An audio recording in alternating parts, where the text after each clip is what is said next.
सभी ईश्वर भक्तों को मेरा सादर प्रणाम। हरियाली अमावस्या का महत्व शास्त्रों में विधि विधान पूर्वक बताया गया है। शास्त्रों में हरियाली अमावस्या का एक विशेष महत्व बताया गया है।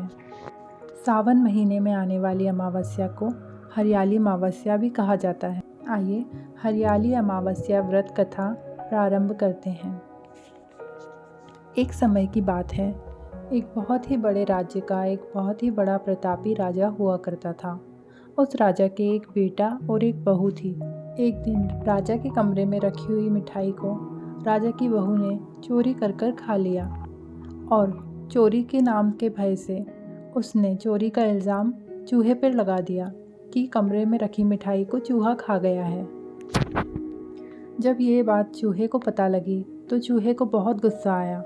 उसने मन में विचार करा कि मैं इस रानी से ज़रूर बदला लूँगा और मिठाई के चोर को राजा के सामने लेकर ज़रूर आऊँगा। एक दिन राजा के राज्य में बहुत बड़ा उत्सव किया गया। उस उत्सव में बहुत सारे मेहमान भी आए। वे मेहमान भी महल में ही ठहरे थे। रात होते ही मेहमान भी अपने शयन कक्ष में सोने के लिए चले गए। तभी चूहे के मन में बहू रानी से बदला लेने की भावना उत्पन्न हो गई और चूहे ने रानी के कपड़े ले जाकर मेहमानों के शयन कक्ष में रख दिए। सुबह उठकर सभी लोग ये बातें बनाने लगे कि छोटी रानी के कपड़े तो जो मेहमान आए हुए हैं उन्हीं के शयन कक्ष में रखे हुए हैं। कपड़े मेहमान के कमरे में मिले, ये बात जब राजा को पता लगी तो राजा ने छोटी रानी को तुरंत ही महल और राज्य से बाहर निकाल दिया। रानी राजमहल के बाहर ही एक छोटी सी कुटिया बनाकर रहने लगी। वो रोज़ शाम को पीपल के पेड़ के नीचे दिया जलाती थी और जावरा भी बोती थी, पूजा करती और गुड़धानी का प्रसाद बांटती थी। एक दिन राजा शिकार करने के लिए उसी द्वार से निकल रहा था। तभी उसकी नज़र दूर जलते हुए उस दीपक पर पड़ी।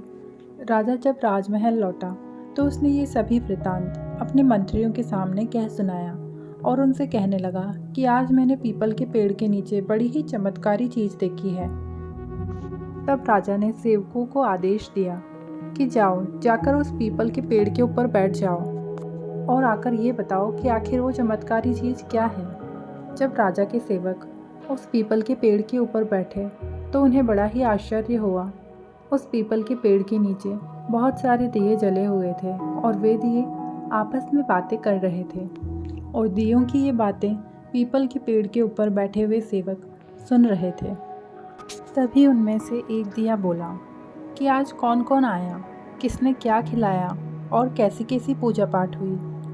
तभी दूसरे दीपक ने कहा कि मैं इस नगर के राजा के घर का दिया हूँ। इस राजा के घर की बहू एक दिन चोरी करके मिठाई खा रही थी और चोरी का झूठा आरोप महल के चूहे पर लगा दिया, जिससे चूहे को अत्यधिक क्रोध आया और चूहे ने रानी के कपड़े को ले जाकर महल में आए मेहमानों के कमरे में रख दिया और फिर बहू रानी को महल के बाहर निकलवा दिया गया। रानी पतिव्रता स्त्री थी। वह रोज़ मेरी पूजा करती थी और रोज़ भोग लगाती थी। मैं बहू रानी को आशीर्वाद देता हूँ कि वह हमेशा खुशी रहे। दिए की इस चमत्कारी बातों को राजा के सिपाहियों ने सुना और राजा तथा सभी मंत्रियों को बता दिया।